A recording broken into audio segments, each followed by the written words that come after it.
Hello student, मैं Vijay Kumar VS chemistry classes में आपका हार्दिक अभिनंदन करता हूं। लास्ट वीडियो में हमने फैराडेज लॉ ऑफ इलेक्ट्रोलिसिस के बारे में जानकारी दी थी। उसके फर्स्ट लॉ और सेकंड लॉ के साथ फिर हम लोग रिलेशन निकाले थे और उसी के आधार पर हम लोग न्यूमेरिकल बनाए थे। आज हम लोग देखने जा रहे हैं और सीखने जा रहे हैं गैल्वेनिक सेल। तो गैल्वेनिक सेल में प्रैक्टिकली क्या होता है कि केमिकल रिएक्शन के द्वारा इलेक्ट्रिसिटी प्रोड्यूस करने की विधि को हम लोग कहते हैं बेटा गैल्वेनिक सेल। कि galvanic cell is a device to produce electricity from a chemical reaction. और ये केमिकल रिएक्शन निश्चित रूप से रेडॉक्स रिएक्शन के रूप में होना चाहिए, यानी ऑक्सीडेशन और रिडक्शन दोनों के रूप में होना चाहिए। अगर ऑक्सीडेशन और रिडक्शन नहीं है तो वह कभी भी सेल रिएक्शन तैयार नहीं हो पाता है। तो ये कहता है ना कि the reaction must be oxidation reduction type. It in short we write redox reaction. जैसे हमने यहाँ क्या देखा, एक एग्जाम्पल हमने लिया कि जिंक है और कॉपर आयन है। यहाँ पर जिंक का ऑक्सीडेशन नंबर 0 है और यहाँ पर क्या हो गया +2, तो यहाँ पर ऑक्सीडेशन की क्रिया होगी और यहाँ पर +2 है, यहाँ पर 0 यानी रिडक्शन की क्रिया होगी। अब इस रिएक्शन के आधार पर हम लोग फिगर में आए। यह एक जिंक रॉड है या जिंक प्लेट है, इसे हम लोग जिंक रॉड भी कहते हैं और जिंक प्लेट भी कहते हैं। ये कॉपर रॉड। तो जिंक प्लेट या जिंक रॉड किसमें जिंक सल्फेट सॉल्यूशन में इमर्स रहता है और कॉपर रॉड या copper plate copper sulphate solution में इमर्स रहता है।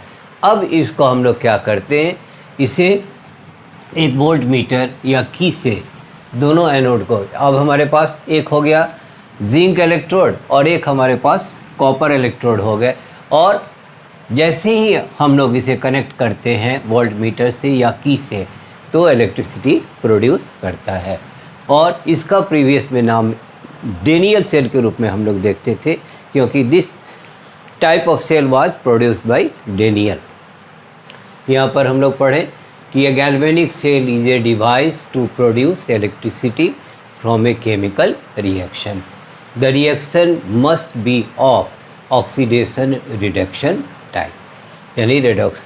यहाँ पर हमने दिखाया Zn + Cu2+ is equal to Zn2+ and Cu0 can be set up as कि a rod zinc is immersed in a zinc sulphate solution which contain Zn2+ and a copper rod is immersed in copper sulfate solution. The two solution are brought into contact से by a porous partition। ये जो porous partition इसे salt bridge भी कहते हैं और इसे हम लोग पोरस पार्टीशन भी कहते हैं न। इनटू कांटेक्ट से पोरस पार्टीशन यानी salt bridge. Thus we have a zinc electrode and copper electrode. अब जैसे ही electricity will flow as soon as the electrodes are connected by volt meter, कि जैसे वोल्ट मीटर से कनेक्ट करते हैं तो इलेक्ट्रिसिटी ये प्रोड्यूस कर देता है। तो in the above cell zinc electrode is anode while copper electrode is cathode. दिमाग में हटाना है कि कॉपर इलेक्ट्रोड जो होंगे वो कैथोड की तरह कार्य करेंगे और जिंक इलेक्ट्रोड जो होंगे वे एनोड की तरह काम करेंगे। This particular cell is known as Daniell cell। अब इसे हम लोग दिखाएं कि the electrode reactions in Daniell cell are the at anode or negative electrode Zn2+ + 2e- ये ऑक्सीडेशन की क्रिया हो गई, और at cathode और positive electrode Cu2+ + 2e- gives rise to Cu reduction and cell reaction is Zn + Cu2+ gives rise to Zn2+ and Cu। तो ये हुआ हमारा गैल्वेनिक सेल। तो इसका शॉर्ट फॉर्म में हम लोग यही कहते हैं कि केमिकल रिएक्शन के द्वारा इलेक्ट्रिसिटी प्रोड्यूस करने की क्रिया गैल्वेनिक सेल कहलाती है। और गैल्वेनिक सेल में निश्चित रूप से केमिकल रिएक्शन जो होंगे वो रेडॉक्स रिएक्शन यानी ऑक्सीडेशन रिडक्शन टाइप का ही होगा। अगर ऑक्सीडेशन है तो रिडक्शन होगा, अगर नहीं है तो वह कभी भी सेल रिएक्शन तैयार नहीं करेगा। अब हम लोग देखें गैल्वेनिक सेल और electrochemical cell and free energy. तो यहाँ पर हम लोग क्या कहते हैं कि galvanic cell is a source of electrical energy, कि गैल्वेनिक सेल इलेक्ट्रिकल एनर्जी का सोर्स होता है which can be used for different kinds of work, जिसका यूज़ हम लोग करते हैं डिफरेंट काइंड्स ऑफ वर्क के लिए, अनलाइक हीट एनर्जी को छोड़ के। The electrical energy can be quantitatively converted to work, कि इलेक्ट्रिकल एनर्जी को हम लोग कन्वर्ट करते हैं वर्क में। The electrical energy is equal to the product of, main यही है, the electrical energy is equal to the product of EMF of the cell and the electrical charge that flow through the external wire, कि external के wire के द्वारा जो charge electrical charge flow किया जाता है वो प्रोडक्ट होता है किसका, EMF of the cell and the electrical charge that flow through an external wire. तो यानी electrical work is equal to EMF electromotive force into electrical charge flowing through the wire. क्या कहेंगे, electrical work is equal to electromotive force EMF into electrical charge flowing through the wire. If N is the number of moles of electron flowing through the wire and F is 1 Faraday of electricity, यानी अगर यदि N है number of moles of electrons जो कि flow करता है with the through the wire and F is the Faraday of electricity, then charge flowing through the wire is equal to N into F. If E cell is the EMF of the cell, therefore electrical work is equal to NF into E cell. तो यहाँ पर N है हमारा number of moles और number of moles of electron flowing through the wire, और F जो है वो फैराडे के बराबर, faradays of electricity. If cell is the EMF of the cell, then electrical work must be equal to NF into electrical cell. We know that free energy change delta G for a process occurring at constant temperature and pressure is the measure of useful work. कि delta G का क्या है कि हम जानते हैं कि free energy change जिसे हम लोग डेल्टा G से सूचित करते हैं फॉर ए प्रोसेस, किसी भी प्रोसेस के लिए ऑकरिंग एट कांस्टेंट टेम्परेचर, जब भी ये होगा तो वो टेम्परेचर और प्रेशर दोनों कांस्टेंट हो जाता है, is the measure of useful work that can be obtained mathematically as delta ji is equal to non expansion. तो non expansion electrical system, non expansion can be written as work electrical work because work is involve is electrical work, कि जो भी electron ये क्या होता है involve जो होते हैं वो क्या होते हैं, इलेक्ट्रिकल वर्क होते हैं। In electrochemical cell the work is done by the system, ये क्या कहता है कि the work is done by the system and by convention it is taken to be negative.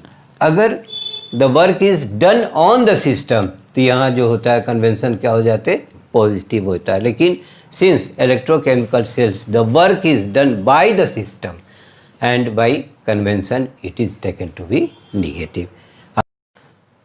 आगे हम देखें कि thus electrical work performed by the cell can be written as minus electrical work, क्योंकि the work is done by the system इसलिए negative है, on the system रहता है तो पॉजिटिव होता।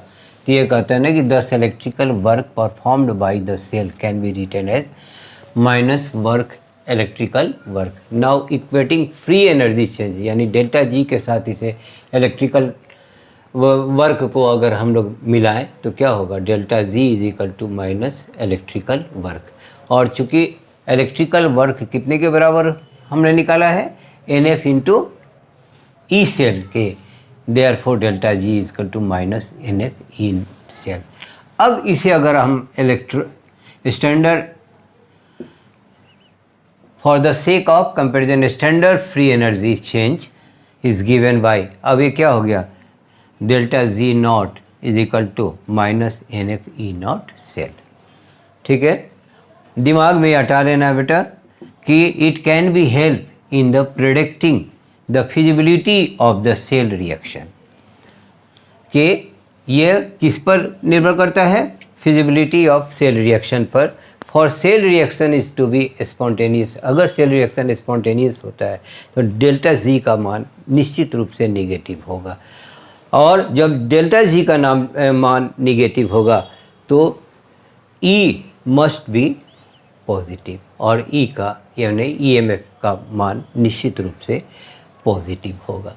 तो इसमें हम लोग देखें कि इलेक्ट्रिकल वर्क, चूँकि the work is done by the system, तो इलेक्ट्रिकल वर्क को हम लोग यहाँ मान लेते हैं रिटेन एज वर्क इलेक्ट्रिक। अब इसका कंपेरिजन इसके साथ अरेंज करते हैं डेल्टा जी के साथ, that is free energy change के साथ, तो रिलेशन आता है delta G is equal to minus electrical work. और electrical we know that electrical work is equal to n F E naught E cell, that is delta G is equal to minus n F E cell.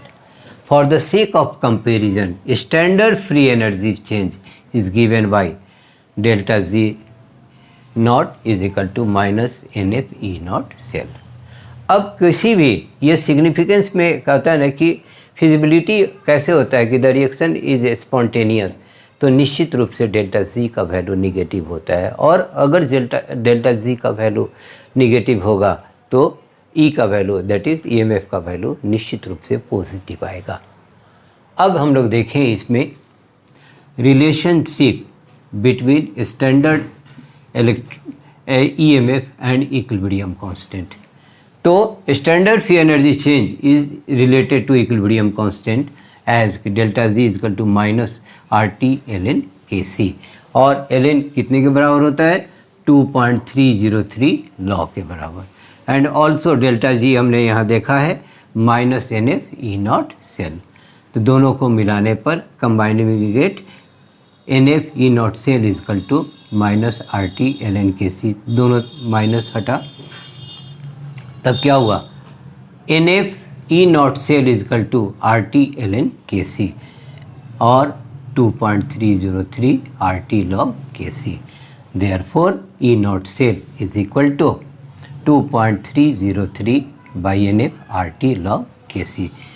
अब ये दिया रहता है, ये constant value है, ये constant value है, ये कांस्टेंट वैल्यू है, या दिया रहेगा तो हम आसानी पूर्वक ई नॉट सेल दिया रहेगा तो के सी का वैल्यू निकाल लेंगे, और लॉग के सी का दिया रहेगा तो ई नॉट सेल हम लोग आसानी पूर्वक ज्ञात कर लेते हैं।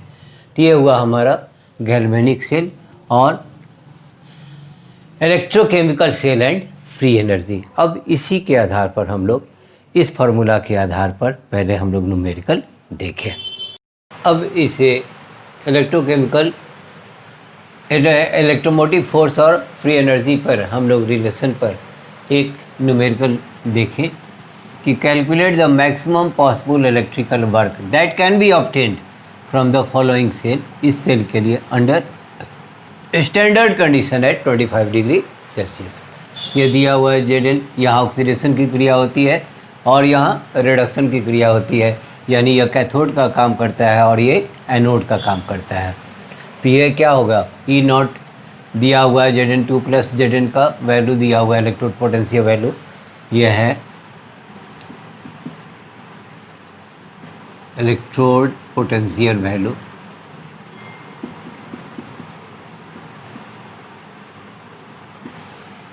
उसी तरह से Cu2 plus gives rise to Cu, ये है इलेक्ट्रोड पोटेंशियल वैल्यू इसका, और F का वैल्यू यहाँ 9650 कूलम पर मोल होता है।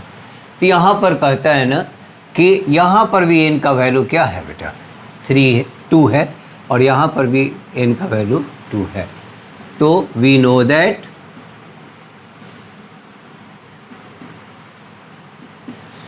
maximum possible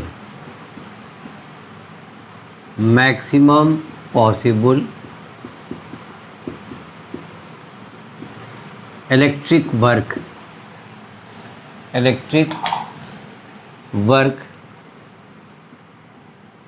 can be given as delta Z naught is equal to minus NF E naught cell. Here N is equal to 2, F is equal to 96500 coulomb, और E naught cell is equal to E right minus E left और E cathode minus E anode. क्या कहेंगे बाबू, E right दिया हुआ है, E right बराबर 0.34 volt and E left is equal to minus 0.76 volt.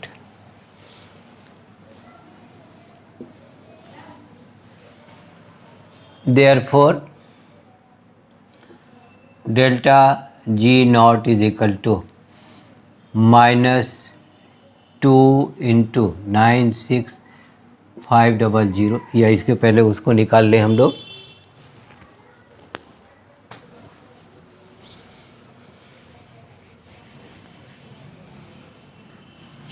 E naught cell is equal to E right 0.34 volt minus 0.76 volt. यहाँ क्या हो गया, माइनस माइनस प्लस, यानी 0.76 और 0.34, 0 7 3 10, 1.0 6 4 10 7 3 10 1 6।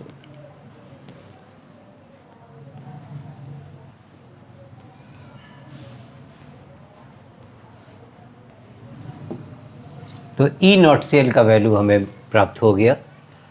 तो पहले हमने क्या देखा, calculate the maximum possible electric work that can be obtained from the following under cell under standard condition at 25 degree Celsius. ये सेल रिएक्शन इसमें दिया हुआ है, इसका electrode potential value E naught Zn2 plus Zn is equal to minus 0.76 volt और copper का दिया हुआ है 0.34 volt.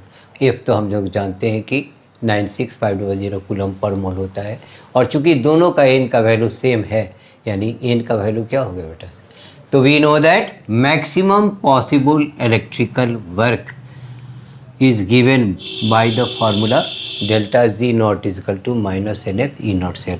Here N is equal to 2, F is equal to 96500 coulomb, और E naught cell E right minus E left और E cathode minus E anode, that is E right is equal to 0.34 volt and E left is equal to 0.76 volt. Therefore E naught cell is equal to 0.34 volt minus 0.76 volt is equal to 1.10 volt. अब इसे इस formula पर put करें, delta G naught is equal to minus n F E naught cell. Here n is equal to 2, F is equal to 96500 coulomb per mole. E naught cell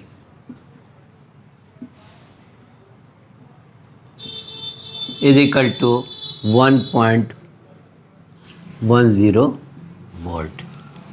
therefore delta G naught is equal to -2 × 96500 coulomb per mole into 1.10 volt.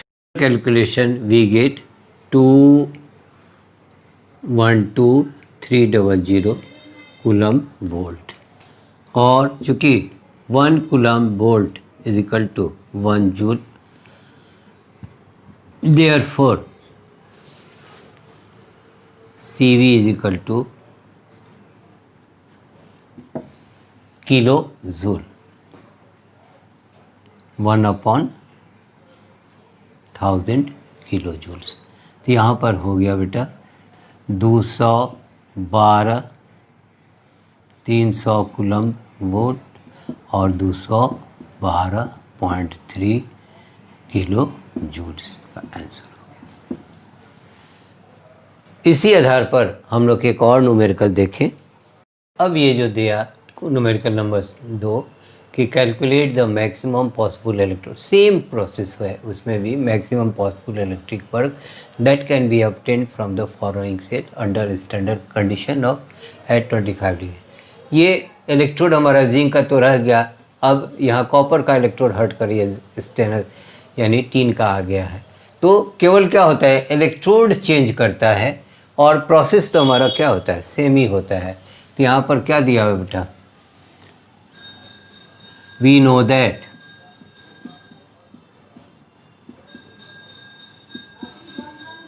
maximum possible electrical work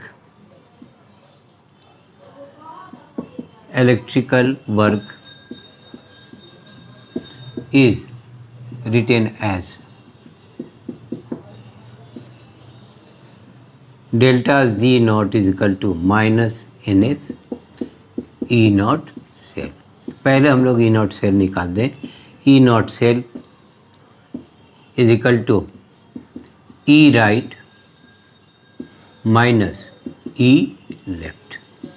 तो right में कौन सा है बेटा, 3 है और इसका value कितना है -0.14 वोल्ट और इसका -0.76 वोल्ट।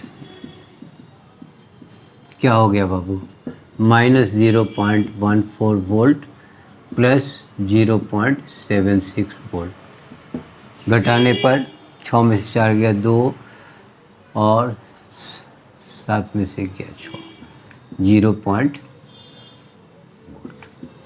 तो ई नॉट सेल का वैल्यू हमारा पॉजिटिव हो गया। अब from relation G naught is equal to -NA E naught cell, here N is 2, चूँकि यहाँ पर भी +2 है और यहाँ पर भी, F is equal to 96500 coulomb. अब यहाँ दिया हुआ है delta G naught is equal to -NF E naught cell, N is equal to 2 क्योंकि दोनों का वैल्यू क्या है +2 है और F is equal to 96500 coulomb. Therefore G naught is equal to -2 × 96500 coulomb into 0.62 volt. After calculation we get 119,660 coulomb volt, यानी equal to 119.66 kilo joule. तो केवल इलेक्ट्रोड चेंज किया, प्रोसेस हमारा सेम रहा। और ये दिमाग में रखना है कि अगर रिएक्शन स्पॉन्टेनियस हो रहा है तो ई सेल का वैल्यू निश्चित रूप से पॉजिटिव आएगा और डेल्टा जी का वैल्यू निश्चित रूप से क्या होगा, माइनस में आएगा। यहाँ हमारा डेल्टा जी का वैल्यू क्या है, माइनस में आया है बेटा, तो -11966 किलो जूल। अब इसी पर एक एक्सरसाइज का क्वेश्चन देखा जाए। अब ये एक्सरसाइज क्वेश्चन न्यूमेरिकल में हम लोग एक्सरसाइज क्वेश्चन 3.1 देखें। पता है ना कि arrange the following meters in order in which they displace each other from the solution of their solve. ये 5 मीटर दिए हुए हैं और इसमें सबसे पहले डिस्प्लेस कौन सा है, जिसका इलेक्ट्रोड पोटेंशियल वैल्यू कम होता है वो आसानी पूर्वक सभी अन्य मेटल को डिस्प्लेस कर सकते हैं फ्रॉम सॉल्यूशन ऑफ सॉल्ट। एक आता है ना कि we know that displacement of metal from the solution of salt depends upon, किस पर डिपेंड किया, स्टैंडर्ड इलेक्ट्रोड पोटेंशियल वैल्यू। और जिसका इलेक्ट्रोड पोटेंशियल वैल्यू सबसे कम होगा इन सभी में, वे अन्य मेटल्स को आसानी पूर्वक सॉल्यूशन ऑफ सॉल्ट से अलग कर सकते हैं। इसमें फॉर्मूला हमारा क्या होगा या रूल क्या कहेंगे कि lower the value of electrode potential of metal which displace easily than higher value of potential of. ये दिया हुआ है अल्युमिनियम का इलेक्ट्रोड पोटेंशियल वैल्यू -1.66 वोल्ट है, कॉपर का है 0.34 वोल्ट है, आयरन का है 0.44 माइनस में 0.44 वोल्ट है, मैग्नीशियम का है -2.37 वोल्ट है और जिंक का -0.76। अब इस पे कंपैरिजन करेंगे कि सबसे कम इलेक्ट्रोड पोटेंशियल वैल्यू किसका है, तो क्या कहेंगे, मैग्नीशियम का सबसे कम है, उसके बाद कौन सा है, -1 अल्युमिनियम है, उसके बाद फिर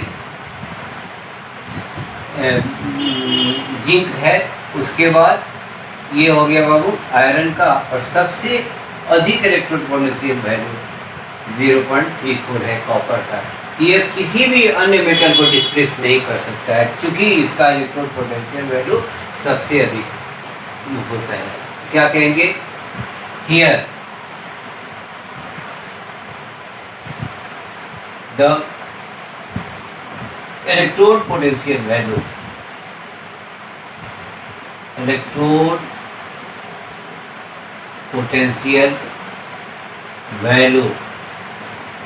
of magnesium is very low। तो मैग्नीशियम कितना दिया हुआ है, -2,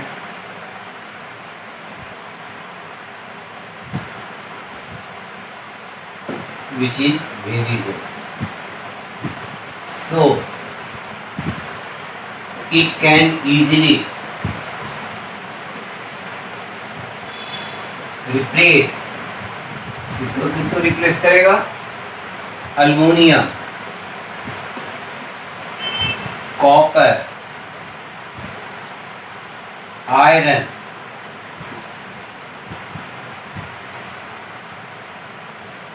and zinc.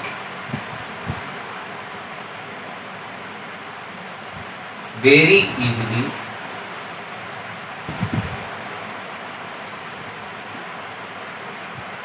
from the solution of salt। अब इसके बाद कौन सा है, तो अल्युमिनियम है। Aluminium displace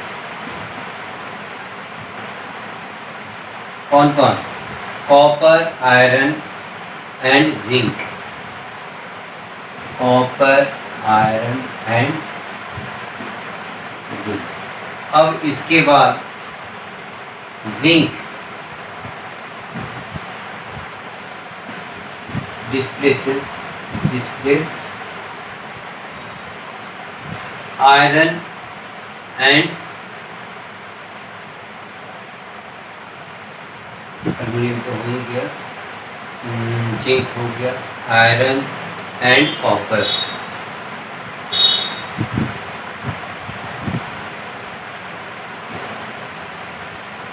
but copper cannot be displaced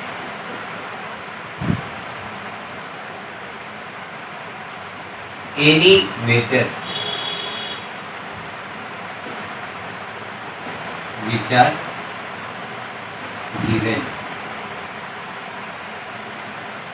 because their electrode potential value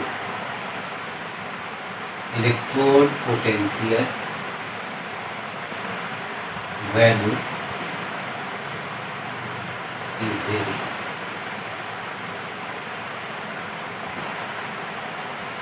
तो क्या क्या अरेंज किए the following metals in the order in which they displace each other from the solution.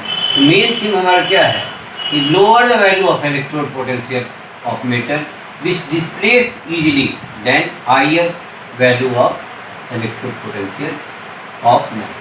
तो ये जो दिया हुआ है सबका इलेक्ट्रोड पोटेंशियल वैल्यू, उसमें सबसे कम किसका है? तो मैग्नीशियम का है। ये आसानी पूर्वक सभी मेटर को डिस्प्लेस कर सकता है। इसके बाद कौन सा है? तो अल्युमिनियम है, ये अन्य को फिर करेगा, फिर उससे कम। इसके बाद 0.76 है तो ये 2 को करेगा, और ये कॉपर को करेगा, लेकिन कॉपर किसी को भी डिस्प्लेस आसानी पूर्वक नहीं कर सकता। ठीक है, ये हुआ हमारा क्वेश्चन एक्सरसाइज क्वेश्चन 3.1। आज के वीडियो में हम पहले गैल्वेनिक सेल की जानकारी लिए, इसके बाद गैल्वेनिक सेल और electromotive force and free energy के बारे में कैलकुलेट किया, और उसका कैलकुलेशन करने के पश्चात इसमें न्यूमेरिकल हमने कुछ बनाया। इसमें कहीं भी दिक्कत हो तो कमेंट बॉक्स में जाएं, कमेंट करें, या अच्छा लगे तो लाइक करें, सब्सक्राइब करें। Thank you.